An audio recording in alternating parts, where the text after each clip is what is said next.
안녕하세요. 저는 성경 속에 감춰져 있는 신비한 하나님의 말씀을 전하는 영마루입니다. 오늘은 구약 성경 창세기 9장 3절 말씀을 시작하여 9장 5절 말씀 속에 기록되어 있는 생명의 피에 관한 내용의 말씀을 성령께서 우리에게 가르쳐 주시는 말씀의 깨달음을 받고자 합니다. 그럼 창세기 9장 3절 본문 말씀을 열도록 하겠습니다. 무릇 산 동물은 너희의 식물이 될지라 채소같이 내가 이것을 다 너희에게 주노라. 이 내용은 노아가 자기 가족들과 함께 8명이 방주에서 바깥으로 나왔을 때에 하나님께서 노아의 가족들과 세운 언약의 내용입니다.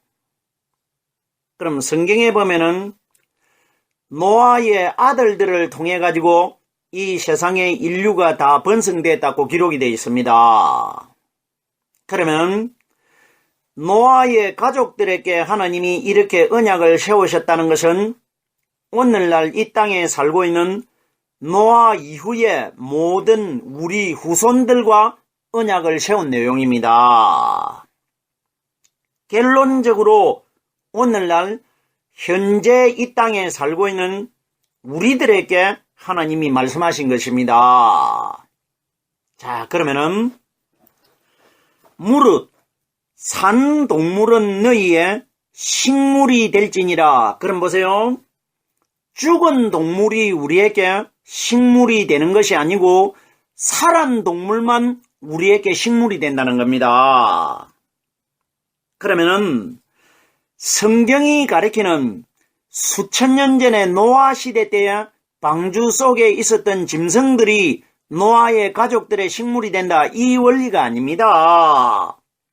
그것은 어디까지나 예수 그리스도와 우리와의 관계를 예표적으로 보여주시기 위해서 상징적으로 하나님이 말씀하시고 비유하신 것입니다. 그럼 여기에 산 동물이라는 이 주체가 누구냐? 바로 무덤 속에 부활하신 성령 그리스도입니다. 자, 보세요. 살아있는 동물이 있다는 것은 상대적으로 죽은 동물이 있는 겁니다. 그러면 죽은 동물은 십자가에 못 박혀 돌아가신 장사 대신 예수님이 죽은 동물이고, 산 동물은 죽었다가 무덤 속에서 부활하신 그리스도를 가리킨 것입니다. 자, 그럼 보세요.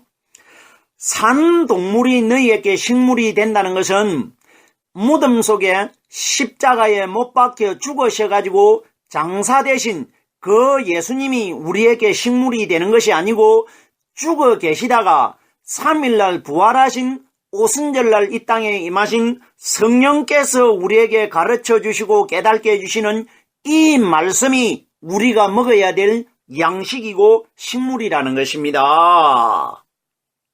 결론이 뭡니까?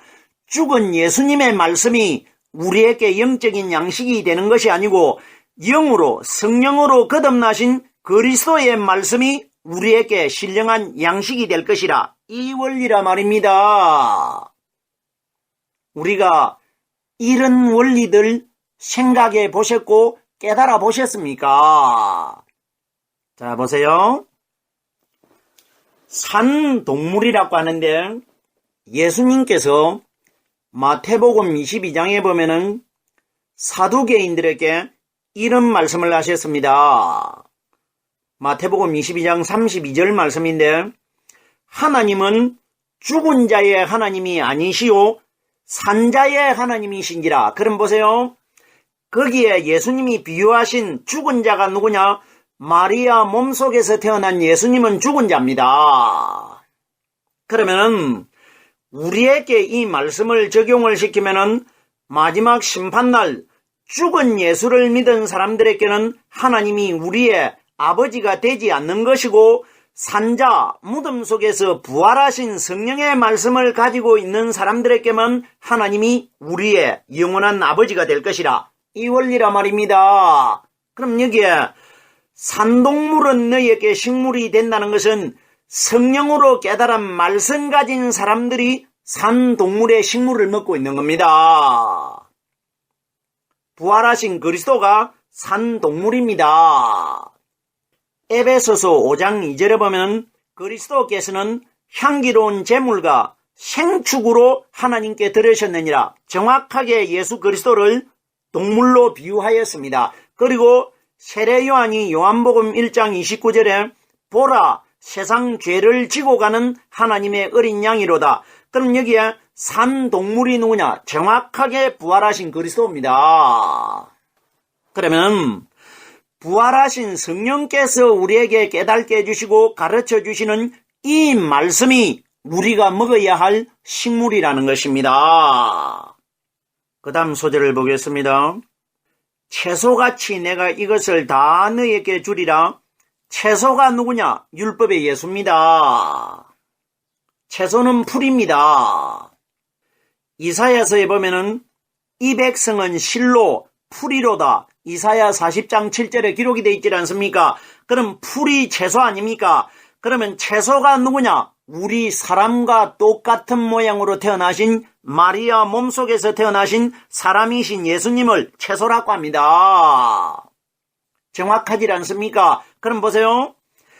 채소같이 내가 이것을 다 너희에게 주리라. 그럼 다 주는 것은 산동물입니다. 그러면 채소가 되신 율법의 예수님을 우리에게 십자가에 못 박아 내주셨습니다. 이걸 우리에게 주셨습니다. 그러면 채소같이 내가 이것을 너희에게 주리라. 율법의 예수를 너희 죄를 대신해서 내어준 것 같이 오순절 성령도 무덤 속에 산 생명이 되신 부활의 성령도 너희에게 내가 다 주겠다. 이 원리라 말입니다. 채소는 그림자가 되는 율법의 예수님이시고 내가 이것을 하는데 이것이 뭐냐? 오순절날 이 땅에 임하실 성령의 말씀을 이것이라고 합니다. 이것을 다 너희에게 주노라. 하나님은 일부분만 우리에게 말씀을 주시는 것이 아니고 통째로 하나님 자체 말씀 전체를 우리 마음속에 주신다. 이 원리입니다. 내가 이것을 다 너희에게 주노라. 인류에게 오순절 성령을 하나님 자신이 통째로 이 땅에 오셔가지고 말씀을 통해서 우리 마음속에 하나님이 들어오실 것이라, 우리에게 주실 것이라. 이 원리입니다. 무엇과 같이 채소가 된 율법의 예수를 준과 같이 오순절 성령도 내가 너희에게 완벽하게 통째로 너희 마음속에 내가 들어가겠다. 이 원리라 말입니다. 계속해서 9장 4절입니다. 그러나 고기를 그 생명되는 피채 먹지 말 것이니라. 자 보세요. 이 말씀도 우리가 잘 깨달아야 됩니다. 하나님이 말씀을 어떻게 기록하였는지 우리 생각과 다릅니다. 자 보세요. 고기를 그 생명되는 피채 먹지 말 것이니라. 동물을 우리에게 주시기는 주셨는데 고기는 먹는데 고기에 있는 피는 먹지 말라 이겁니다. 자 보세요. 성경이 가리키는 고기가 뭐냐? 고기는 육신의 사람으로 오신 예수님을 고기라고 합니다. 그리고 피는 뭐냐? 오순절날 이 땅에 임하실 성령께서 우리에게 가르쳐 주시고 깨닫게 해주실 하나님의 말씀을 피라고 합니다. 자, 그럼 보세요. 이때는 구약 율법 시대 때이기 때문에 율법 시대 때는 마리아 몸속에서 태어난 육신의 예수님을 가리키는 것입니다. 노아 시대 때나 예수님이 마리아 몸속에서 태어나셔가지고 33년을 이 땅에 계신 기간은 노아 때와 같은 구약 율법 시대입니다. 자, 그러면은 너희가 산 동물을 잡아가지고 그 고기를 먹기는 먹되 피와 함께 먹지 말라고 합니다. 그럼 보세요. 그럼 피가 오순절 성령의 말씀을 가리키는데 성령이 오시기 전까지는 율법에 예수님이 이 땅에 역사했지 않습니까? 사람으로 오셔가지고. 그러면 성령이 오시기 전까지는 율법을 믿는 것이 고기를 먹는 것입니다. 율법은 육신입니다. 자, 그럼 보세요. 고기를 먹기는 먹되 그 생명되는 피채 먹지 말 것이니라. 고기가 생명이 되는 것이 아니고 고기에 있는 피가 생명이 된다고 합니다. 결론이 뭡니까? 마리아 몸속에서 육신을 가지고 태어나신 예수님이 우리에게 생명이 되는 것이 아니고 죽었다가 무덤 속에서 반석 속에서 하나님 품 속에서 두 번째 거듭나신 신령한 하나님의 몸으로 부활하신 그리스도의 말씀이 우리에게 생명이 될 것이라. 이 원리인 것입니다. 무슨 말씀인지 깨달아 주셔야 됩니다. 자, 보세요. 고기는 먹어도 되는데 율법의 예수님이십니다. 아직 성령이 오시지 않았기 때문에 고기는 먹으라고 합니다. 그 생명되는 피채 먹지 말 것이니라. 결론적으로 고기가 생명이 되는 것이 아니고 율법의 마리아 몸속에서 육신으로 태어나신 예수님이 우리에게 생명이 되는 것이 아니고 오순절날 이 땅에 임하신 성령의 말씀이 우리의 생명이 될 것이라. 이 원리입니다. 자, 그럼 보세요. 그럼 하나님이 구약시대 때 노아의 가족들에게 피를 먹지 말라고 한 것은 피가 성령의 말씀이기 때문에 먹지 말라는 피가 있으면 먹어야 될 피가 있기 때문에 먹지 말라고 합니다. 구약의 짐승이 뭡니까? 짐승은 결론적으로 사탄의 상징입니다. 그러면 피가 말씀이기 때문에 짐승의 피는 먹지 말라는 것은 사탄의 비진리에 마른 너희의 양식으로 삼지 말고 내가 신약시대 때에 어느 때인지 날짜는 밝힐 수가 없지만은 내가 오순절 성령을 보내줄 테니까 오순절날로 임하신 성령께서 우리에게 가르쳐 주시고 깨닫게 해주시는 이 말씀의 피입니다.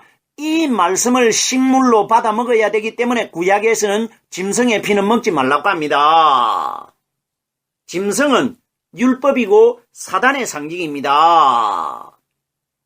그러면 성령이 이 땅에 오셔가지고 말씀을 우리에게 가르쳐 주시기 전까지는 율법의 비진리가 주인 노릇을 하고 있었는데 율법의 피를 먹지 말고 복음의 그리스도의 피를 받아 먹어야 되기 때문에 구약에서는 짐승의 피를 먹지 말라고 하는 겁니다. 계시록에 보십시오. 짐승이 누구냐? 사단입니다. 결론이 뭡니까? 오순절날 임하신 성령께서 깨닫게 해주시는 피의 말씀을 식물로 받아 먹는 것이지 구약의 율법, 사람으로 오신 율법의 예수님을 믿으면 고기를 믿는 겁니다. 고기는 생명이 없습니다. 피에 생명이 있습니다. 정확하게 고기는 사람으로 오신 율법의 예수님이고 피는 오순절날 이 땅에 임하신 성령께서 우리에게 가르쳐 주시고 깨닫게 해주시는 말씀을 피라고 합니다. 피가 말씀이라는 것은 성경에 여러 곳에 기록이 되어 있습니다. 가장 정확하고도 선명하게 기록되어 있는 피의 말씀이 어디에 기록되어 있느냐? 요한계시록 19장 13절에 기록이 되어 있습니다. 그의 피뿌림의 옷의 이름은 하나님의 말씀이라 칭하니라 이렇게 기록이 되어 있습니다. 말씀이 바로 피입니다. 계속해서 창세기 9장 5절 말씀입니다. 내가 반드시 너희 피, 곧 너희의 생명의 피를 찾으리니 짐승이면 그 짐승에게서 사람이나 사람의 형제면 그에게서 그의 생명을 찾으리라. 이건 무슨 이야기입니까? 노아의 가족들에게 하나님이 말씀하십니다. 노아의 가족들을 통해 가지고 노아의 셋 아들을 통해 가지고 이 세상에 우리들이 살고 있는 세상 전체에 인구가 번성이 된 겁니다. 그러면은 내가 반드시 너희의 피라고 하는데 내가 하시는 분이 누구냐? 하나님이신 심판주입니다. 반드시 세상은 심판되고 말 것이라 이 원리입니다. 너희 피, 너희 세상에 있는 각각 사람들은 피가 말씀입니다. 사람의 마음속에 진리의 피의 말씀을 가졌느냐 아니면 사탄의 비진리의 말을 가졌느냐 이걸 내가 반드시 어떤 날짜인지는 내가 너희에게 밝혀주지 않는데 심판이 임할 것이라. 그날 내가 뭘 찾아러 오느냐? 너희가 가지고 있는 피의 말씀을 찾아러 오겠다 이 원리입니다. 너희 피 곧 너희 생명의 피를 찾으리니 피는 두 가지입니다. 이 땅에 말씀이 있고 사탄의 거짓말이 있습니다. 두 가지가 있습니다. 그러면 너희 생명의 피를 찾는다는 것은 사탄이 가리키는 비진리의 말도 영원한 생명입니다. 그리고 성령이 가리키는 참 진리의 말씀도 영원한 생명입니다. 이 두 가지를 내가 마지막 심판날 반드시 너희에게 내가 찾아러 오겠다 이겁니다. 심판날입니다. 생명의 피를 찾으리니 사탄이 주는 비진리도 영원히 죽지 않는 영적인 말입니다. 그리고 성령께서 주시는 진리의 말씀도 영원히 죽지 않는 피의 말씀입니다. 이 두 가지를 내가 마지막 날 찾아러 오겠다 이 원리입니다. 너희 생명의 피를 찾으리니 짐승이면 그 짐승에게서 잡으세요. 짐승이면 사람이 짐승이 된 사람들이 누구냐? 창세기 3장 1절에 보면은 하나님이 지으신 들짐승 중에 뱀이 가장 강교하더라. 그럼 짐승이 뭡니까? 아담의 근본적인 죄, 사탄의 근본적인 죄를 그대로 가지고 있고 성령으로 해결받지 못한 사람들을 짐승이라고 합니다. 그러면 짐승이면 그 짐승에게서 사탄의 비진리와 함께 있는 사람들이 짐승이 되어 있고 그 짐승과 연합되어 있습니다. 이걸 가리킵니다. 여기에 짐승이면 그 짐승에게서 하나의 짐승은 죄의 근본이 되는 사탄을 짐승이라고 하고 짐승인 사탄이 사람 마음속에 들어있기 때문에 사람 또한 짐승이 되는 겁니다. 마지막 날 그 속에 짐승의 근본이 들어있기 때문에. 그럼 두 번째 보십시오. 사람이나 사람의 형제면 사람이나 사람의 형제가 누구냐? 이 땅에 오신 예수 그리스도를 가리킵니다. 그러면 짐승과 영적인 사람을 찾아러 온다. 사람이나 사람의 형제는 예수 그리스도 오순절날 이 땅에 임하신 성령이 우리에게 깨닫게 해주시는 말씀은 바로 우리의 형제가 되는 겁니다. 그러면 사람의 형제와 짐승을 구별해서 가려내려 오겠다. 이 원리인 것입니다. 사람의 형제는 성령의 말씀 들어있는 사람이고 짐승과 짐승이면 하는 것은 사탄의 비진리 들어있는 사람들을 가리킵니다. 이걸 내가 심판날 찾아러 오겠다. 이 원리입니다. 자, 보세요. 예수님이 우리의 형제가 된다는 것은 성경에 여러 곳에 말씀이 증거하고 있습니다. 자, 보세요. 마태복음 5장 24절에 보면은 예물을 제단 앞에 두고 먼저 가서 형제와 화목하고 그 후에 와서 예물을 드리라. 자, 보세요. 여기에 예물이 뭐냐? 예물은 마리아 몸속에서 태어나신 육신의 예수님을 예물이라고 합니다. 그럼 보세요. 육신의 마리아 몸속에서 태어난 율법의 예수님이 우리가 하나님 앞에 마지막 날 바쳐지는 예물이 되는 것이 아니고 그 형제와 화목하고, 형제가 누구냐? 우리 마음속에 들어오실 성령의 말씀이 화목의 실상이 되는 형제라는 것입니다. 그러면은 먼저 가서 형제와 화목하고 하는 것은 먼저 무덤 속에서 부활하셨다가 오순절날 이 땅에 임하신 성령으로 말씀을 먼저 깨달아야 구약에 바쳐진 예물 또한 영적인 양식이 된다는 것입니다. 영적인 예물이 된다는 겁니다. 그럼 우리가 먼저 깨달아야 될 것이 오순절날 이 땅에 임하신 성령이 내 속에 말씀으로 영접되고 난 이후에 예물을 바친다. 예물은 율법입니다. 성령을 받아야 구약의 예물이 복음의 그리스도로 변화를 받게 되는 겁니다. 그래서 먼저 형제와 먼저 화목하라는 것은 성령의 말씀을 먼저 영접하라는 것입니다. 이것이 말씀이 바로 우리의 형제가 되는 겁니다. 계속해서 보십시오.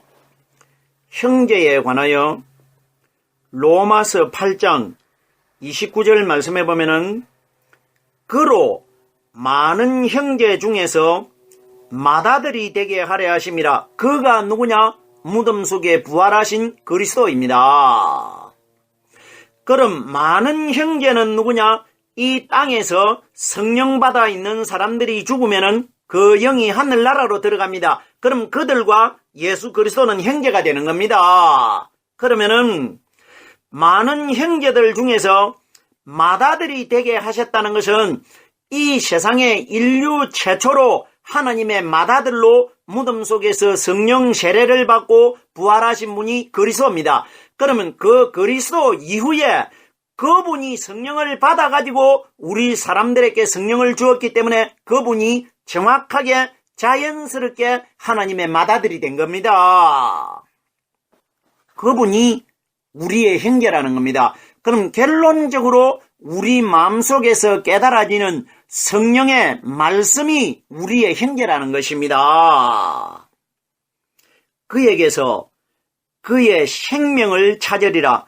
그에게서 하는 것은 마지막 심판받을 이방인과 유대인들, 신앙인들을 가리킨 것이고, 그의 생명을 찾는다는 것은 율법에 죽은 예수님의 생명을 찾는 것이 아니고 무덤 속에서 부활하신 산 생명이 되신 성령께서 깨닫게 해주시는 이 말씀을 내가 마지막 날 찾겠다. 누구의 생명? 그의 생명. 그가 누구냐? 부활하신 그리스도입니다. 자, 보세요. 그의 생명을 찾는다. 그에게서 그의 생명을 찾는다. 우리 사람들에게서 오순절날 이 땅에 임하신 성령께서 가르쳐 주시고 깨닫게 해주시는 이 생명의 말씀을 가진 자를 내가 마지막 날 찾겠다. 이 원리입니다. 우리가 여기에 창세기 9장 3절에서 9장 5절 말씀 속에 기록되어 있는 하나님께서 노아의 가족들과 방주 안에서 노아의 가족들이 나왔을 때의 언약을 세운 것은 오늘날 오순절날 성령이 이 땅에 임하신 이후에 우리들과의 세울 언약을 가리킨 것입니다. 성령 사건입니다.